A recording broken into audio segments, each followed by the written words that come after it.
Hello SSC ২৭ batch. পড়াশোনা নিয়ে নাটক করা খুব সিম্পল একটা বিষয়।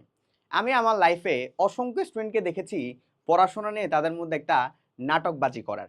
তোমাদের মধ্যে অসংখ্য শিক্ষার্থী আছে যারা কিনা পড়াশোনা নিয়ে নাটকবাজ। তার মানে তারা বোঝায়, তারা দেখায়, তারা শোনায় যে তারা অনেক পড়াশোনা করে বা তারা পড়াশোনায় অ্যাক্টিভ বা সে তার গোল সম্পর্কে অবগত। কিন্তু আল্টিমেটলি যখন তার রেজাল্ট আসে ঠিক তখনই মা-বাবা বুঝতে পারে যে এই ছেলে বা এই মেয়ে আসলে পড়াশোনার প্রতি মনোযোগী ছিল না। তার মানে আমাদের মধ্যে অসংখ্য শিক্ষার্থী আছে যারা কিনা এখন থেকে যদি এই ভুল অভ্যাসটা যদি না শুধরায় তাহলে তারা কখনো তাদের আল্টিমেট গোলে যাইতে পারবে না। সো যারা কমার্সের শিক্ষার্থীরা আছো তোমাদের মধ্যে দু ধরনের স্টুডেন্ট আছে। একটা হচ্ছে ফেক স্টাডি। ফেক স্টাডি স্টুডেন্টরা কি করে? বই কুলে বসে থাকে। ফার্স্ট অফ অল বই কুলে তারা ঘন্টার পর ঘন্টা বসে থাকে। আরো একটা খারাপ স্টুডেন্ট সেটা হচ্ছে তারা এমন ভাব দেখায় যে তার সব শেষ। এই ধরনের যে হাই প্রোক্রাস্টিনেশন যে স্টুডেন্টগুলো আছে তারা দেখায় আমার তো সব শেষ রে, আমি তো সব পারি রে, আমার তো এসএসসি পরীক্ষাগুলো কিছুই না রে, এরকম। হ্যাঁ, আমার এক বন্ধু ছিল, সে আলটিমেটলি সে ঢাকা বিশ্ববিদ্যালয়ে পড়াশোনা করতেছে না, সে অন্য একটা বিশ্ববিদ্যালয়ে পড়াশোনা করতেছে। তো যখন তার থেকে আমরা কথাবার্তা জিজ্ঞেস করতাম বা তার সাথে যখন কথা বলতাম যে বন্ধু তোর কি অবস্থা, তো আমি ওর একবার ফার্স্ট ইয়ারে ফোন দিয়েছিলাম। ফার্স্ট ইয়ারে ফোন দেওয়ার পরে তারে বললাম যে বন্ধু কি অবস্থা, তোর পড়াশোনার কি খবর? বলে যে মামা আমার তো ফার্স্ট ইয়ারে পড়া শেষ, সেকেন্ড ইয়ারে পড়া শেষ, এডমিশনের মোটামুটি ঢাকা বিশ্ববিদ্যালয়ের প্রশ্ন ব্যাংক ৩-৪ বার শেষ করেছি, অথচ সে এখন ঢাকা বিশ্ববিদ্যালয়ে পড়াশোনা করতেছে না। তার মানে এই ধরনের হাই প্রোক্রাস্টিনেশন স্টুডেন্টদেরকে এখনই তোমাদের একটু সচেতন হয়ে যাওয়া উচিত। নিজের হাই কনফিডেন্ট দিয়ে কখনো তুমি ভালো জায়গায় যাইতে পারবা না। বই কুলে বসে থাকাটা এর থেকে খারাপ একটা অভ্যাস আর নেই। ঠিক আছে?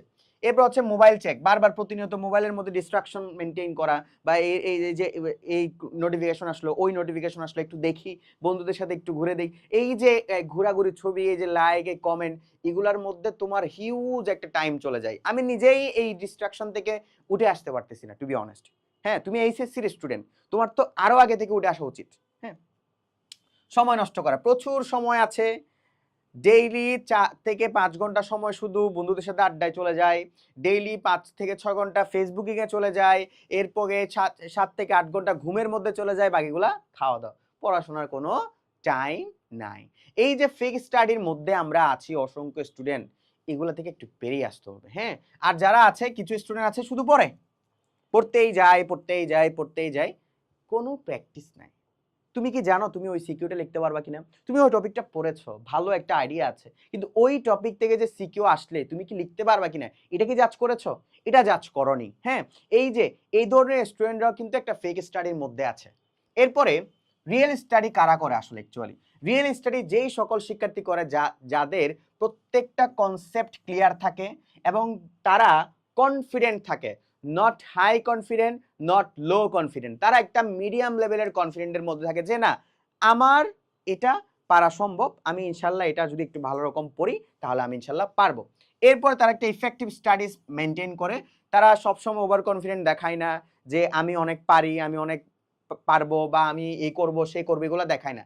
তারা একটা প্রতিনিয়ত একটা কন্টিনিউয়াস কনসিস্টেন্সি মেনটেনের মধ্যে দিয়ে যায় এবং ওই পড়াশোনাটা তারা সবসময় মেনটেন করতে থাকে। তারা টাইম ম্যানেজমেন্টে খুব বেশি সচেতন। তারা টাইম ম্যানেজমেন্টে যে প্রতিনিয়ত যে ৩-৪ ঘন্টা, ৫ ঘন্টা, ৬ ঘন্টা পড়াশোনা করা লাগবে সেটা সবসময় মেনটেন করে।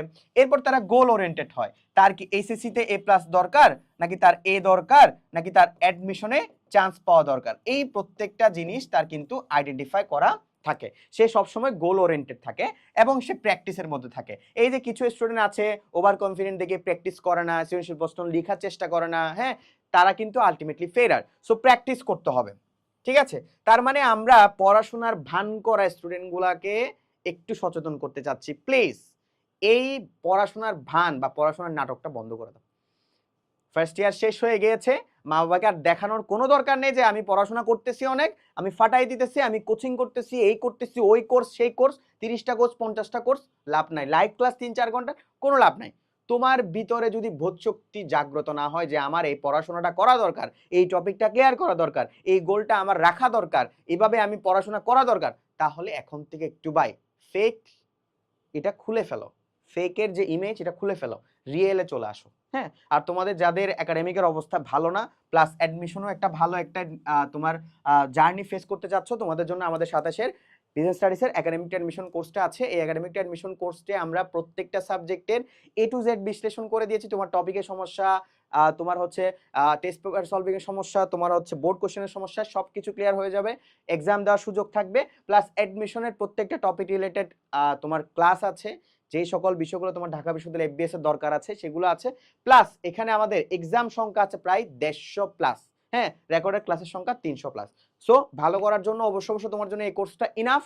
এটা যদি ভালো মতন শেষ করতে পারো তাহলে তোমার এইচএসসি তেও A+ থাকবে। ইনশাআল্লাহ তুমি ঢাকা বিশ্ববিদ্যালয়ের মতো জায়গায় আমি বাহাউদ্দিনের মতন পড়াশোনা করতে পারবা। আসসালামু আলাইকুম, ভালো থেকো।